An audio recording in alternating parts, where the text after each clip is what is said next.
Here today, we're going to talk about turning outward, and this is the introductory webinar to libraries and their teams who are interested in participating in the Mid-Hudson 2020 Turning Outward cohort.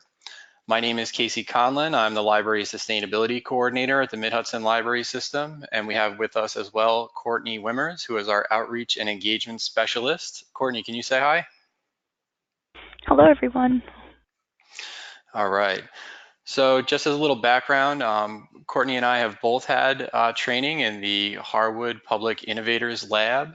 I had mine a couple of years ago down in Suffolk County, and I did some community conversations at our library that I was working at previously in Haverstraw, which is in Rockland County. And Courtney actually just got her training a couple of weeks ago, which I actually think is probably a huge benefit because I always think nobody really learns in a vacuum. And she's actually seen our 2019 cohort go through most of this program. And so she has a much different perspective than somebody who's just going through the cohort for the first time and hasn't actually tried to use any of these tools or seen anybody use any of these tools. So hopefully you're in the right place and hopefully you can get started. I'm excited to see all the people that are on here recognize some of these names. And I think it's really exciting that you all are interested in taking part in this program. I've been working closely with all the libraries for the 2019 cohort, and I think this is a really valuable program. And I hope that you all can participate. We're going to go over what's required for your participation and what you can expect as part of the program. So what we're going to be teaching you, as you may have guessed, is turning outward, which is a set of tools and a mindset from the Harwood Institute for Public Innovation, which is brought to libraries at this point now on a larger scale by the Libraries Transforming Communities initiative from the American Library Association. And as the name implies, turning outward tries to get us to look beyond ourselves and beyond our organizations, as we can sometimes get a little too caught up in, and to look at the community and to think about how we can best serve the community. You know, when we think about the books and the programs or the crafts that we do, it's not about the crafts or the books, right? Those things are just there for the people that we serve and how they can best take advantage of them. So we want to just use these tools to see how we can figure that out and try to help them do what they're trying to do, these people in the community. And the cornerstone of turning outward is the community conversation. And the basis, the first question in the community conversation is, what kind of community do you want to live in? And if you notice, this question doesn't say, what kind of library do you want to have? Or what can the library do to you?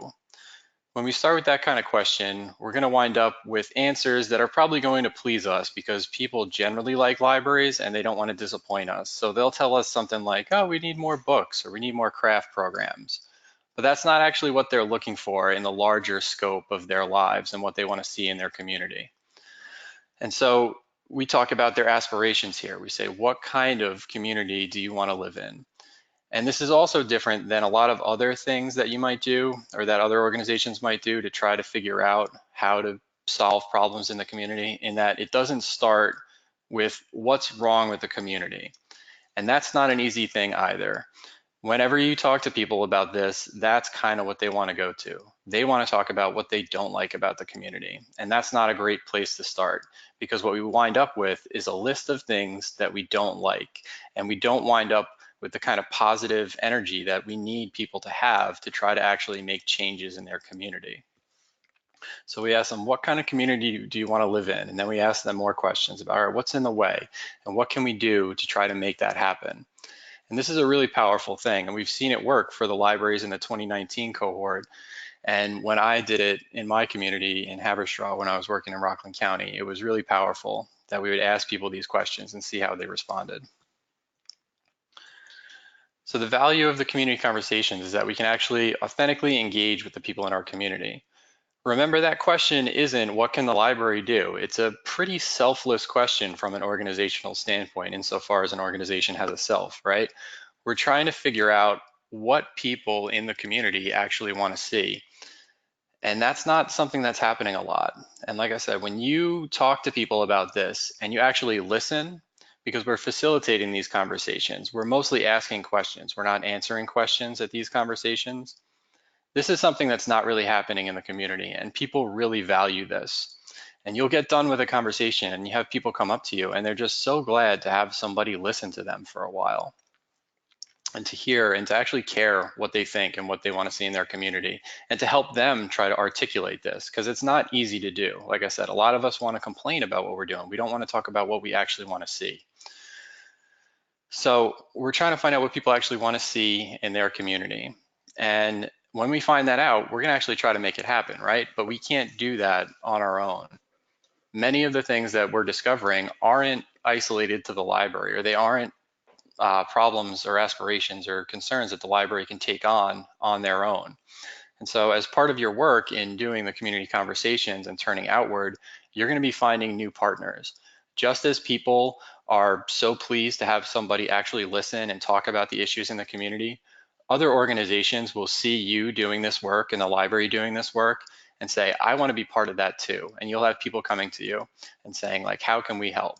You'll also be reporting out to them and saying, look, this is what we heard and we think maybe you can help with this. So you're going to be building new partners as part of this work. We've seen this in some of our libraries who've gone through this already, and we've had town boards and school boards say, look at this work that the library is doing. We need to be part of this, or we need to work with the library.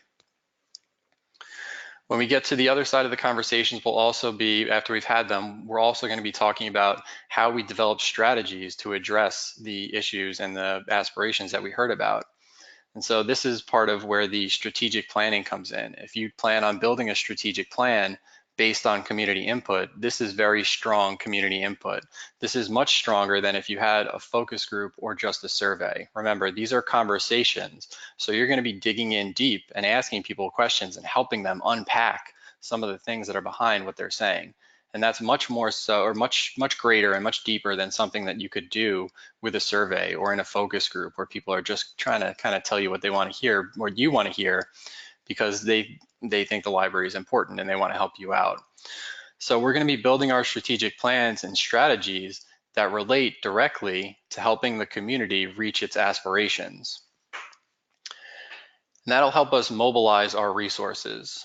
The resources that the library has available are really incredible. We don't have a lot of resources and we're good at doing more with less. We're definitely good at that because that's the library's kind of MO. We're always doing that.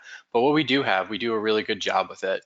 And so when we think about our staff time, the money that's available to us, grants we can go out for, our space, we're going to take these things and we're going to use them to try to benefit the community. And we're going to figure out what the library can do within its mission to actually serve the community and help them move closer to their aspirations. The other thing this is going to do when you're turning outward, and if you have a strategic plan that's built on engaging with your community and on the things that you heard from your community, is you're going to have the people in the organization, their goals that are built into your plan and the things that you're telling them and the things that the library is trying to do are going to be grounded in what the community actually wants to see. And so this is going to be a mindset shift for some folks in your organization.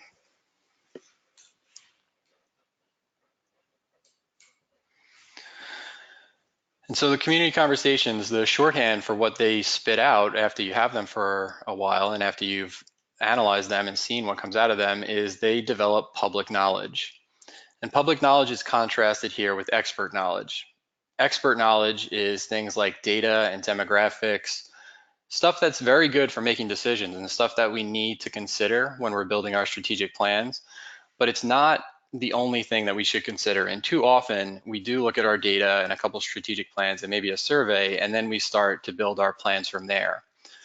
There's a piece of data that I really like and I always like talking about or looking at is the active cardholders. And so I'll look at like quarterly active cardholders, which is a cool stat and which I think sounds pretty cool, but it really just means how many people in your community actually used their library card in the past 3 months.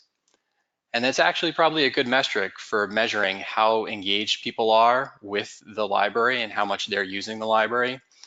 But it doesn't actually tell us what people care about and what matters to them. That's public knowledge. Public knowledge is what people care about and what matters to them. And it's stated in plain language. People might say, I want to know my neighbors more, or I want to know, or I want to be able to walk to something in my community. That's public knowledge, and you see it's stated in plain language. It's not highfalutin, fancy tech language. It's just kind of a basic thing that people feel and people want. And you can't get it. I can't pull it out of a database for you. You can't pull it out of a database. You have to actually go out and talk to people in your community. And as I said, there's a lot of benefits just from talking to people in the community, but the fact that you get this public knowledge and that you can speak with authority about what the people in your community want to see is incredibly valuable and will give you a lot that you can build your plans on.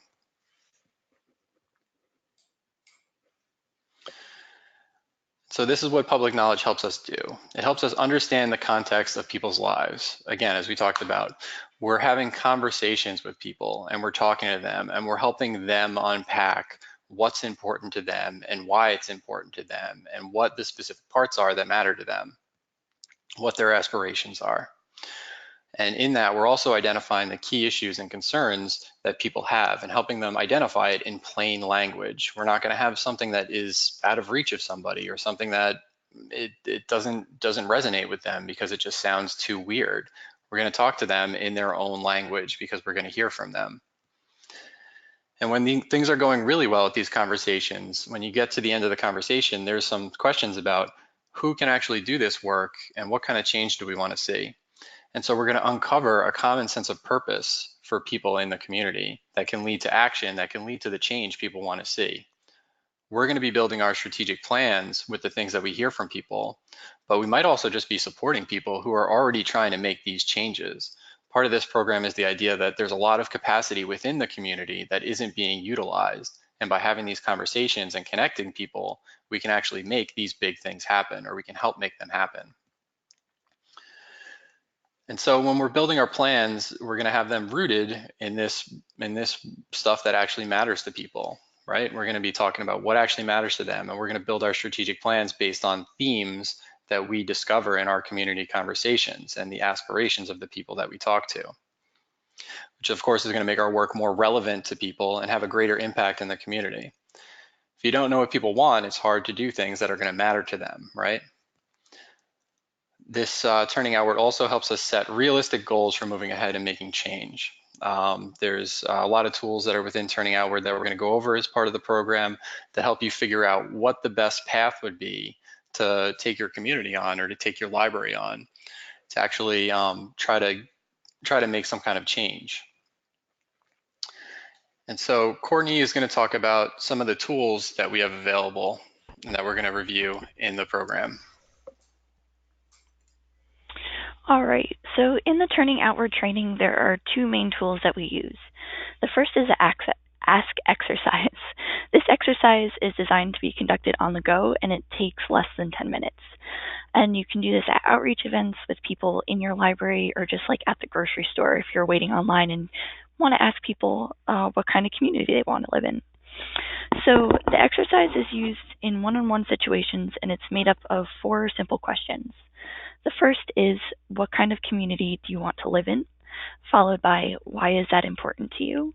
How is that different from how you see things now? And what are some of the things that need to happen to create that kind of change?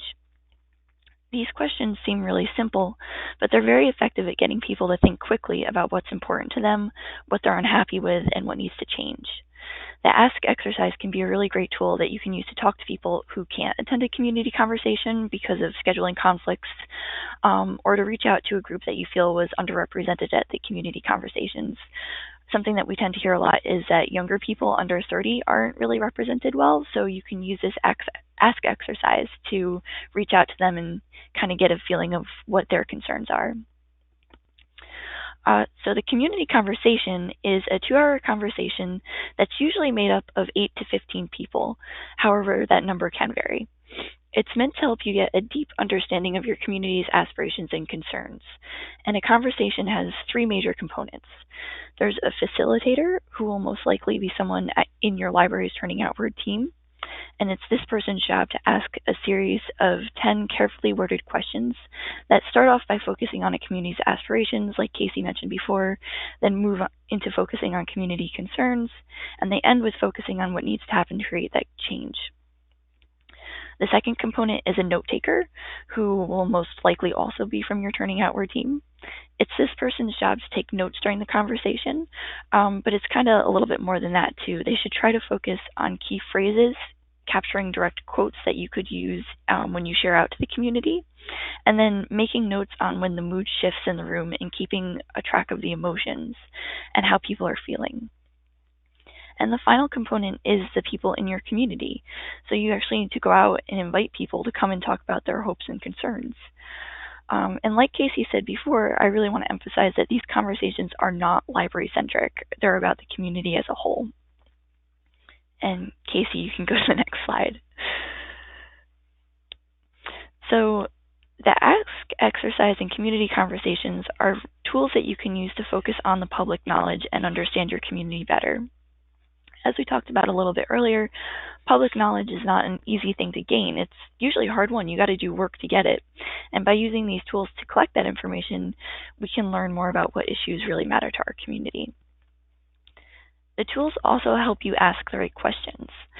The language in the ask exercise and the community conversations questions has been carefully tested and selected over the past 30 years by the Harwood Institute, and it's designed to help you get the best answers from your community members. And they're really intentional questions. They're questions that are asked with the intent to get something out of them. They have a purpose.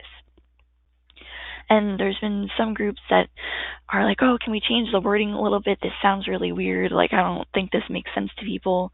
And it can be tempting to do that, but we really highly recommend that you don't, because as I said, these have been designed and tested over 30 years to get them right. Some people are also tempted to skip questions in the community conversations because there are 10 questions, and usually conversations are about 2 hours long, so it can be tempting to kind of skip and say, oh, why is this one really important? But they are all really important. So it's important to ask all the questions with the right wording in the right order. So during the conversations that you have with people, you should be actively listening to what they're saying as well as how they're saying it. You should listen for emotional answers. If people get emotional when responding to a question, you should watch people's body language and how they react to certain phrases or when people say things that they might relate to. And listen for key phrases that stick out or get repeated often.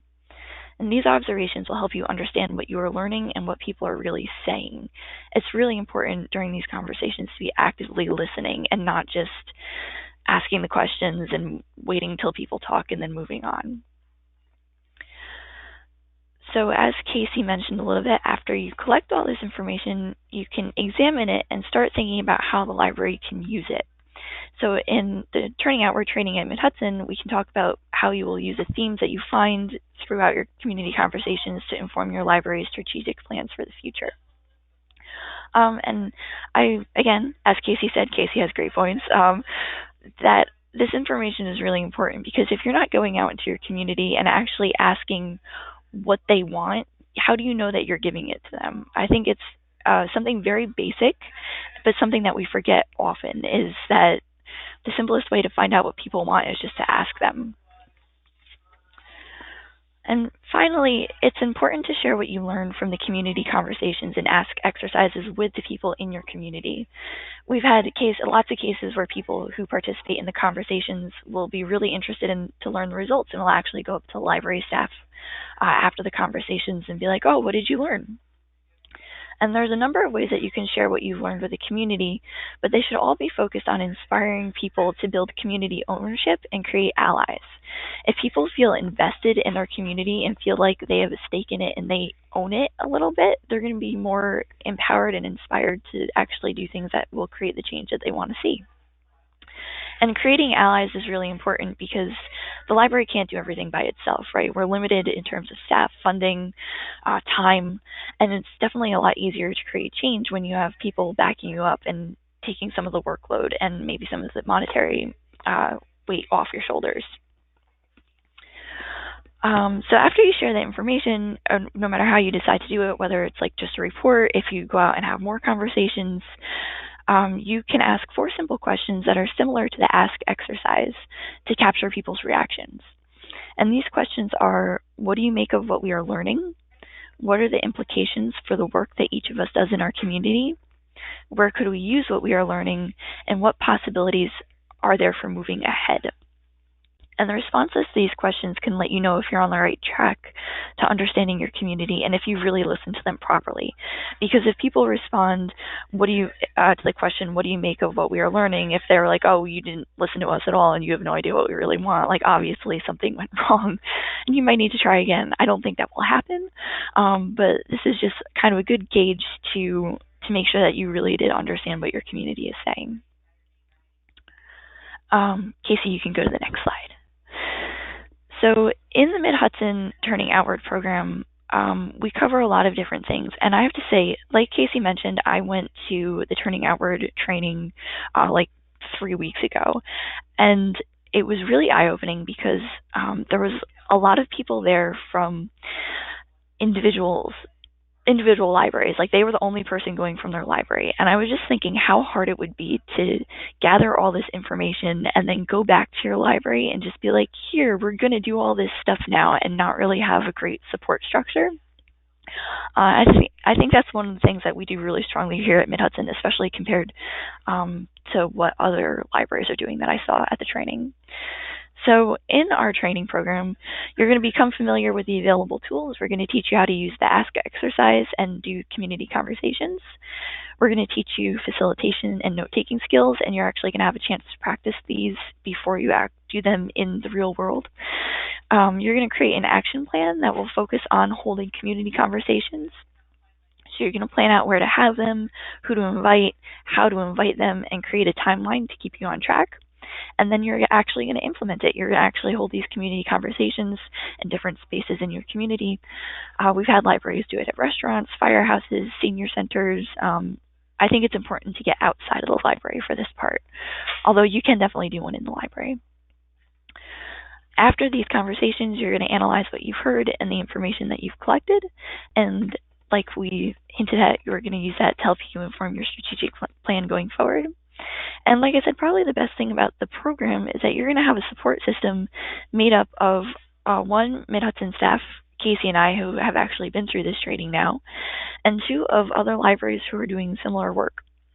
This is really kind of intimidating stuff, and it can be overwhelming because you're doing big things. It's not like all of these things are going to happen overnight. So it can be kind of scary, especially if you think that you have to do it by yourself. But when you have a support system of trained staff and other people who are going through the exact same thing you are, it makes it a lot less scary, and you can bounce ideas off each other and brainstorm, be like, oh, hey, that thing didn't work for you either. I tried this and it worked out really well. Maybe you should try this. So I think that is a really important factor, and it's very valuable. And we make sure that you don't feel alone in this, and we're definitely always here to help you out. And that's what I got, Casey. So. All right, thank you, Courtney. I think it is, I think this is a great program, but as Courtney said, we've seen some libraries who go through the program. I had a cohort when I did it in Suffolk County, and not a lot of people were able to make anything of it. You know, this is some big stuff, but it's important stuff. And so I think that the thing that Mid-Hudson has done that's really beneficial to you and to any library who actually wants to do this is to actually support you through it and to help you plan and chunk out the work that's necessary to be able to have these conversations and to be able to actually do something with them when you get them, to create a long range or strategic plan for the library, or just to address the things that you heard in the conversation. So we just wanted to go over the timeline just to let everybody know what to expect. In December, we'd like to hear from you. There's going to be a little survey at the end. We'd like to hear from you about whether you'd like to participate in this program. You know, it's hopefully if you say yes, that means you're in. But if you needed to back out, if something happened, that might not be the worst thing in the world. So in December, we'll want to hear from you if you think you want to participate. And in December to February, we're going to have you do a little bit of homework. You are not the only organization in your community. And so we want you to look around a little bit and see what's going on and see what other folks are working on before you go out into the community to fix everything, because there are likely things going on, and it's only you know, respectful of the other organizations to see what's up and to maybe look at what's going on in your own organization as well. You know, some of that expert knowledge, we're not throwing all the expert knowledge away, but we want to take it with a grain of salt and gather public knowledge to go with it. In March, that's the really exciting part. We have our first all-day in-person event at MHLS, and we'll be going over in more detail community conversations and the mechanics of setting them up and actually conducting them. And so we'll do a couple practice facilitation conversations. And so you'll actually sit there and have a conversation with folks, and you'll see that it is a little bit awkward to try to answer that question of what do you actually want to see in your community? Or maybe you can start practicing now and maybe you'll be really good at it when we get there. But it's not an easy thing for folks to do. So we'll do that, and we're gonna, like I said, we're going to set you up so that you can actually have a community conversation and have the 5 conversations that we think that you need to be able to have a good body of community input for a strategic plan or for any kind of engagement with the community. From April to June, you're going to have your community conversations. That might seem like a long time, but you need a little while to set everything up and to get all your ducks in a row. And we want to have 5 of them, remember, so we can have a good body of people we've actually talked to. And then in July, we'll have another all-day in-person event. And at that point, you will have had all your community conversations, and we'll start looking at what actually you heard in your conversations.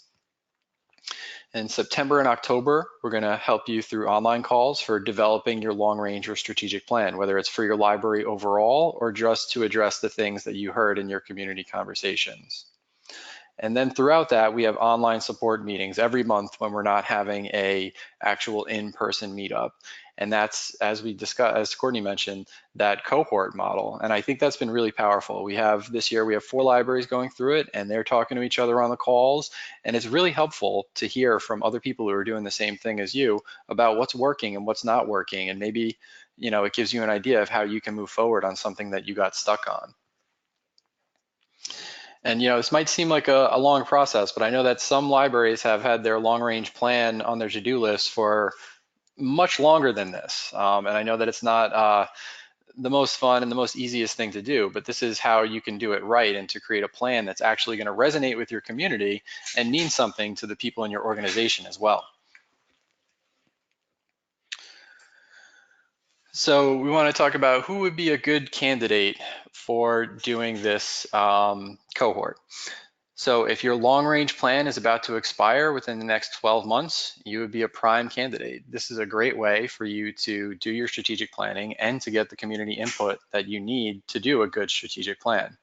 It's also worth noting that the minimum standards for libraries are going to change in the next couple of years so that you will have to have a long-range plan that's based on community input. And this model will help you do that. If your board is already talking about how to create your next plan, you might be a good candidate for this cohort. If your planning committee exists and meets regularly, the planning committee might be good folks with a couple of staff members on there as well to engage in some of the work that's involved in this process of gathering the public knowledge that you need through the community conversations and also creating the strategic plan. You're also going to need a team of at least 4 people, and we can use directors, trustees, and staff. And they're going to have to be available to participate in some of the extracurricular activities, such as having the conversations and having meetings to plan those things out and to gather the resources together that you need, as well as coming to the events at Mid-Hudson. I know sometimes this might be a hard thing for some libraries, so if you're especially smaller and you don't have staff that you can pull out of the library, or it's not even realistic for the director to come out of the library too often. But this is not something that you can do alone. I want to emphasize that. And you can call me and we can try to figure out a way to do it, but this isn't something that you can power through on your own, even if you're a really good director or really good at working. You're going to need some help to do this. The last one too would be, even if you didn't have a strategic plan that was due right now and that you weren't forced to do this kind of training or to do a new strategic plan, if you just have a desire to know what matters to your community, then this is a good program to go through. And this was one of the most important things for me, is I just love the idea that we would actually be able to go out and see what really mattered to people. Not in the context of the library alone, or not so they were complaining about stuff, and not, the people who go to the town board meetings and the village board meetings and use the public announcement part to, air their grievances, but to actually talk to people and try to get them moving to make their community better and to make their community into the place that they want to see. So if you're somebody who really cares about what's going on in your community and helping your community, you would also be a good candidate, I think. And so we have some expectations that go along with people who are going to participate in this cohort, and that is your team will attend both in-person meetings in March and July. I know it's not the easiest thing to get time off work if you are a trustee and you're working, but it's very important that you be at these meetings if you're going to be part of the team. And it sort of goes without saying that, as I mentioned before, that you have a team, and it's not a team of just the director. Again, you're going to need help to do this work, and you're going to need buy-in. And as Courtney discussed as well, and I saw this at some libraries, if you're the only person who thinks this is a good idea, this turning outward thing, it's going to be hard to get it going at your organization. You're going to need a team of people at your library who are excited about this and who recognize the value in it. Your team is going to conduct at least 5 community conversations, and we're going to help you schedule those. It's going to be, it's not going to be the easiest thing in the world, but with our help, you're going to be able to do it. And it's going to be really exciting, again, to talk to these people and to see how excited people are about having these conversations, about somebody listening to them and somebody trying to do things in their community and to make things better. We also expect that you participate in the online check-ins we put here as support to your peers. Definitely your peers will be supporting you as well. It's a two-way street, but anybody that we have on these calls is very helpful because, as we discussed, identifying issues that you're struggling with, you're probably not alone, right? Isn't that what they say in school? If you have a question, other people probably have the question too. So when we get everybody together, that's a kind of magic thing that happens, that everybody can support each other and figure out solutions to the tougher problems that are part of this process. And we'd also ask that you're willing to share your experience with peers outside of this program. As part of the program, we try to bring in a panel of people who have done this before with their library to talk about what they dealt with and what they found to be valuable as part of the program. And we would like to have you be part of that too, to kind of share it forward.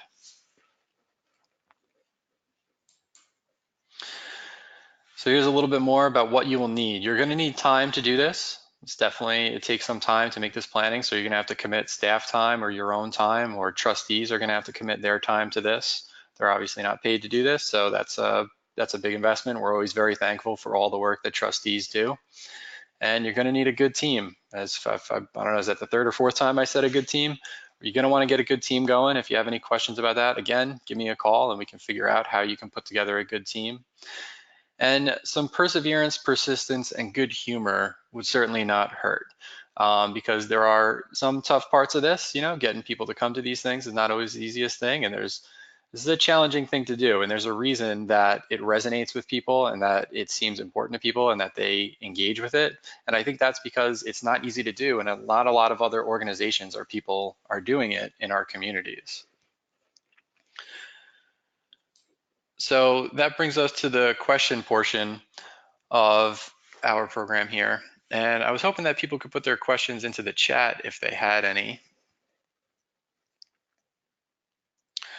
While people maybe think of questions, I'm going to share out after this. We have a deadline. If you want to be part of the 2020 cohort, I want you to fill out this form so that I can know what's going on with y'all and that you want to be part of it. This is the web address, this bit.ly address. I'll send it out by email. But if you do want to be part of the program, I would like you to fill this out by December 15th of 2019, not 2018. I'm sorry about that.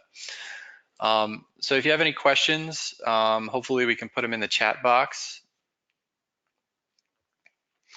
If you have any concerns or you don't see how all this matches up or why you would want to do this at all, hopefully we've addressed that, but we can certainly answer those questions.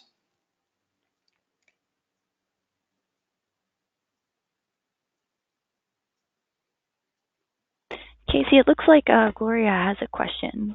Okay. She asks, what is the optimal makeup of a good team, the magic mix of trustees and staff? So for sure you need the director, and hopefully a director will be part of it. And then I think it's good to have, I don't know, we're talking about teams of maybe 4 to 6. So if you get 2 staff and 2 trustees, that might be pretty cool, because I think that would be a good balance of people who have time that you can commit to this and people who have a little bit more connections. But there's no prescriptive team. there's no prescriptive team makeup. You can feel free to do whatever you want, but I would say 2 and 2 would be good. I think that would be great.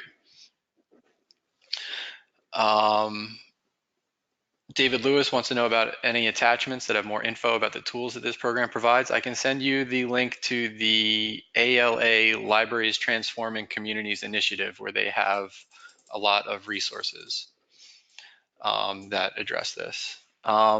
Somebody asked, what libraries are part of the 2019 cohort? So in 2019, we have the Beekman Library, the library in Beacon, as well as the Putnam Valley Library and the Rojan Library are part of 2019.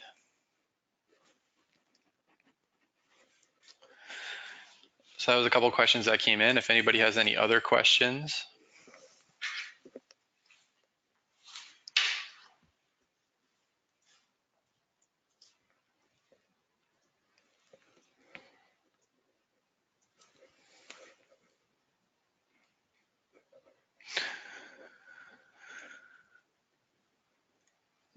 All right, thank you, Gloria, appreciate it.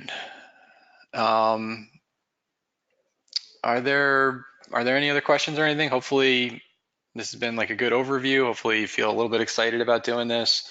Like I said, I loved that I was able to get out and talk to people in the community. I thought that that was really awesome when I was talking to people and they've really loved it. That is just like one of the that's like the bare minimum. If you just go out and have these conversations with people, they're going to respond by being like, this is great. I can't believe that somebody's talking to me about this stuff. And it's going to get you a lot of points.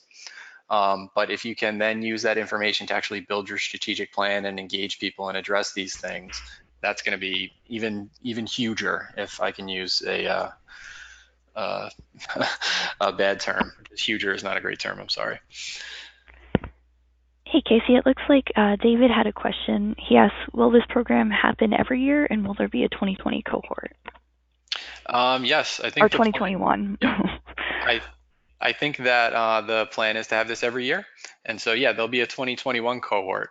So if this is not your year, if you're not working on your strategic plan right now, or you have bigger things going on, if you have a 414 or if you have building project or really anything that's taking up a lot of your time, then we can do this in 2021. Yeah, and you can be part of it.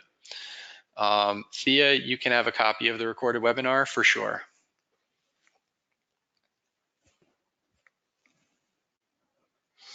So I got some stuff. I'll share a lot of this stuff out with you all by email after we're done.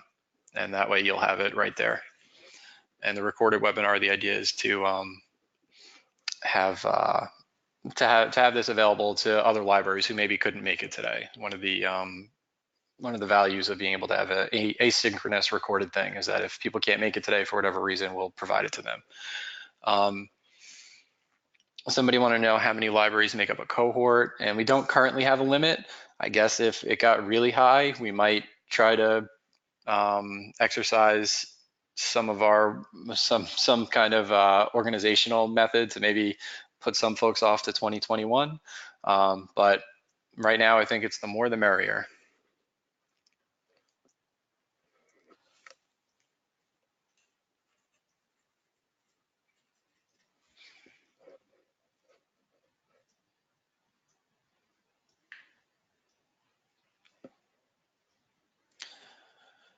One other thing I'll mention, even when the conversations don't go perfectly, they're still very valuable. There was one time when I was trying to facilitate a conversation and it wasn't going really well. It was a lot of older folks who came to play, um, I think it was Rummy or something. They came to play some kind of card game and I was talking to them and they wanted to talk about taxes for a long time and they were really mad about taxes. And after that, it wasn't a great conversation about aspirations, but after that, they said, this was great. You have to come to my clubhouse and you have to talk to the other people that we know about this. This was a great conversation. So, like I said, even when you're not getting exactly what you want out of these conversations, it's still a huge value to actually try to engage with people and to hear what they actually think and try to figure out how you can help them. And we're trying to set you up through the training that we're offering as well, so that you can have good conversations and so that you can deal with people who might be troublesome in a facilitator context. So if you're leading the conversation, you can actually tell people, or have to use some skills and tools to say, hey, maybe we'll talk about that later. But I'm sure all the conversations will go really well when you all do them.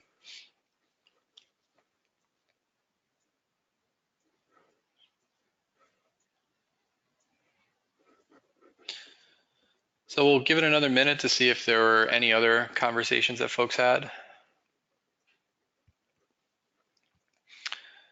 This webinar will be recorded and we will distribute it to everybody on the list, and we'll probably send it out to the larger notices list to let people know that it's there.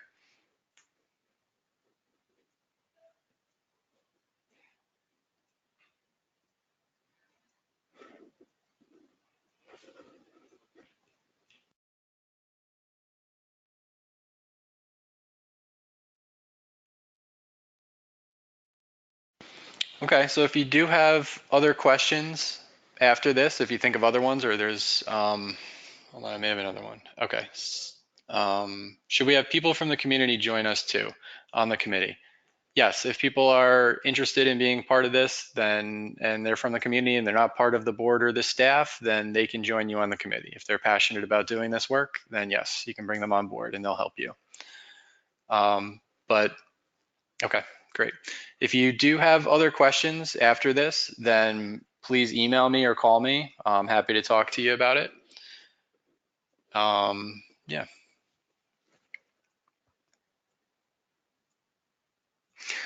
I hope we have, I hope we have a lot of folks, who are here, be part of the program. I think that would be great. I look forward to it. And yeah, so anyway, with that, I think we'll close the presentation. Like I said, any other questions you have, please let me know. Thank you, everybody.